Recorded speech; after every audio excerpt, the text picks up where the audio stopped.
Shalom Bapak Ibu Saudara dikasihi Tuhan, senang sekali saya dapat menyapa seluruh jemaat dalam program Dahsyat Firman-Nya.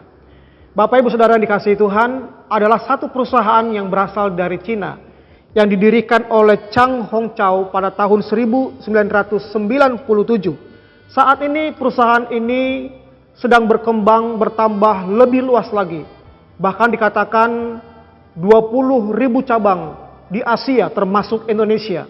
Padahal pada awalnya perusahaan ini ataupun usaha ini dimulai dari hal kecil, di tempat kecil, bahkan dengan modal kecil. Tetapi saat ini perusahaan ini sedang berkembang luar biasa. Perusahaan ini adalah Mixu, yaitu es krim and tea. Bapak Ibu Saudara yang dikasihi Tuhan, di ulang tahun Gereja Kemah Injil Indonesia yang ke-95 mengangkat tema bertambah lebih luas. Mari kita baca firman Tuhan dari Yesaya pasal 54 ayat 2 dan 3. Lapangkanlah tempat kemahmu dan bentangkanlah tenda tempat kediamanmu. Janganlah menghematnya, panjangkanlah tali-tali kemahmu, pancangkanlah kokoh-kokoh patok-patokmu. Sebab engkau akan mengembang ke kanan dan ke kiri. Keturunanmu akan memperoleh tempat bangsa-bangsa dan akan mendiami kota-kota yang sunyi. Bapak Ibu Saudaraku, Yesaya 54 ayat 2 dan 3 ini merupakan perjanjian baru yang disampaikan oleh Tuhan kepada bangsa Israel.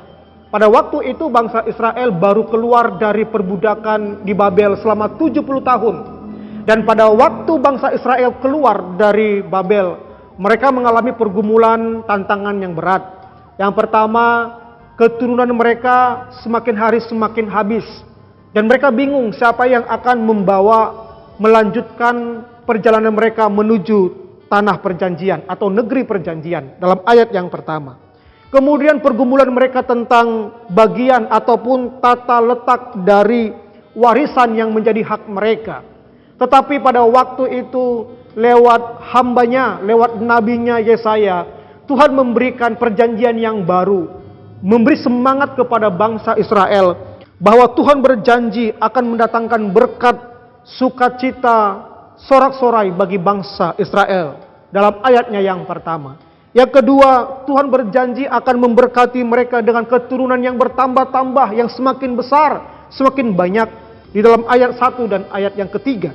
Bahkan bukan hanya itu saja, Tuhan berjanji akan memberkati bangsa Israel dengan memperluas wilayah dan daerah mereka dalam ayat 2 dan ayatnya yang ketiga. Bapak Ibu Saudara-saudara yang dikasihi Tuhan, kita rindu agar gereja kita, agar pelayanan kita menjadi pelayanan yang bertambah lebih luas.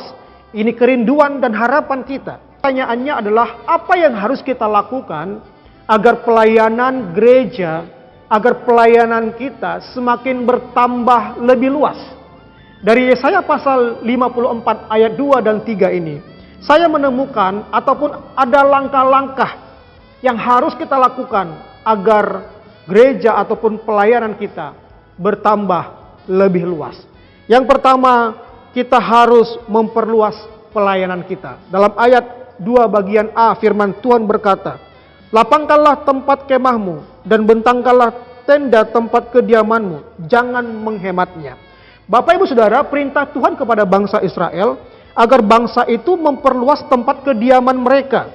Sebab Tuhan akan memberkati mereka dengan keturunan yang banyak. Bayangkan apa yang terjadi jika Tuhan memberkati mereka dengan keturunan yang banyak, tetapi tempat mereka sedikit, sempit. Itu sebabnya Tuhan berkata, panjangkanlah, perluaslah tenda ataupun tempat kediamanmu. Bapak Ibu Saudara yang dikasihi Tuhan, agar pelayanan kita semakin bertambah lebih luas lagi, maka kita harus memperluas pelayanan kita, memperluas jangkauan daerah pelayanan kita, ataupun memperluas tempat ataupun ruangan ibadah kita. Ini merupakan unsur yang harus kita lakukan agar pelayanan kita semakin bertambah lebih luas. Yang kedua, yang harus kita lakukan adalah membangun pelayanan. Dalam ayat 2b firman Tuhan berkata, panjangkanlah tali-tali kemahmu dan pancangkanlah kokoh-kokoh patok-patokmu. Bapak Ibu Saudara, selain memperluas kemah ataupun tenda, Tuhan juga memerintahkan agar bangsa Israel memanjangkan tali-tali kemah mereka. Artinya apa? Mereka harus membangun tenda ataupun kemah mereka dibangun lebih luas ataupun lebih besar lagi. Begitu juga dengan kita. Agar pelayanan kita semakin bertambah lebih luas, maka kita harus membangun pelayanan kita, membangun sistemnya, membangun SDM-nya, membangun pelayanan itu dengan kokoh. Nah, Bapak Ibu Saudara, ada langkah-langkah yang harus kita lakukan untuk membangun pelayanan yang kokoh berhasil. Yang pertama, kita harus membangun pelayanan kita di atas Kristus dan firman-Nya. Dalam Matius pasal 7 ayat 24.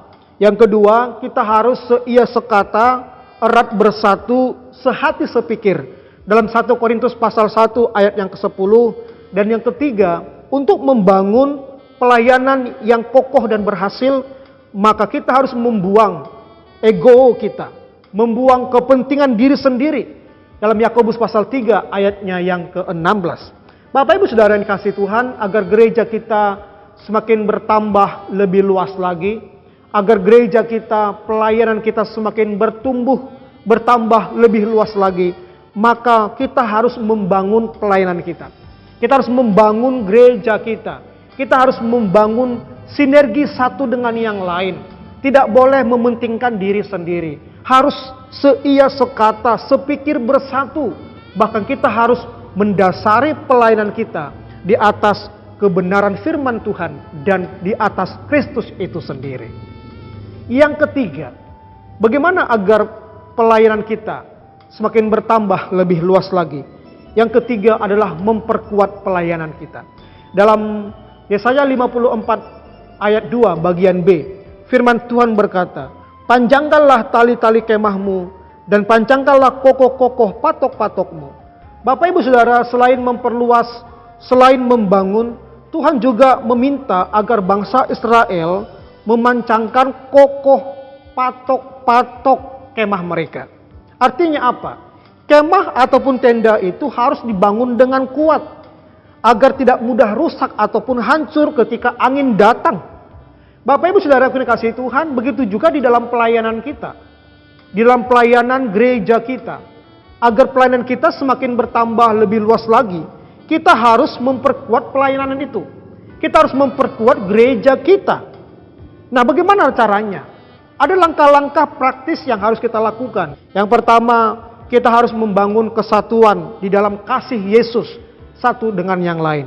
Antara jemaat dan pengurus, antara pengurus dan gembala, semuanya harus saling mengasihi seperti Yesus mengasihi kita. Dalam Kolose pasal 3 ayatnya yang ke-14. Yang kedua, semua jemaat harus terlibat di dalam pelayanan sesuai dengan karunia masing-masing. Dalam Roma pasal 12 ayat 7 sampai yang ke-8. Artinya, semua jemaat harus terlibat di dalam melayani. Tidak boleh hanya sebagai jemaat tok datang, duduk, diam, pulang. Begitu terus sampai tua. Tidak boleh. Semua jemaat harus terlibat di dalam pelayanan sesuai dengan talenta dan karunia masing-masing. Sehingga gereja, pelayanan itu semakin kokoh dan kuat. Dan yang ketiga yang harus kita lakukan adalah rela berkorban. Dalam Kisah 2 ayat 44-45, di mana jemaat mula-mula mereka rela berkorban, mengorbankan waktu mereka, mengorbankan tenaga mereka, bahkan mengorbankan harta mereka. Bapak Ibu Saudara yang dikasihi Tuhan, Tuhan berjanji, jika kita taat melakukan firman-Nya, jika kita taat melakukan apa yang menjadi kehendak Tuhan, dalam ayat yang ketiga, Tuhan akan mencurahkan berkat-Nya. Tuhan akan memberikan wilayah yang lebih luas lagi, tanggung jawab yang lebih luas lagi, berkembang ke kanan dan ke kiri. Bahkan dikatakan keturunannya akan diberkati Tuhan. Agar keluarga kita, anak-anak kita, keturunan kita diberkati Tuhan.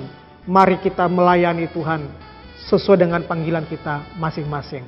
Bertambah lebih luas lagi. Kita rindu agar gereja Kemah Injil khususnya di Gombong ini semakin bertumbuh lebih luas lagi di dalam kemuliaan Tuhan, semakin bertambah lebih luas lagi di dalam anugerah Tuhan.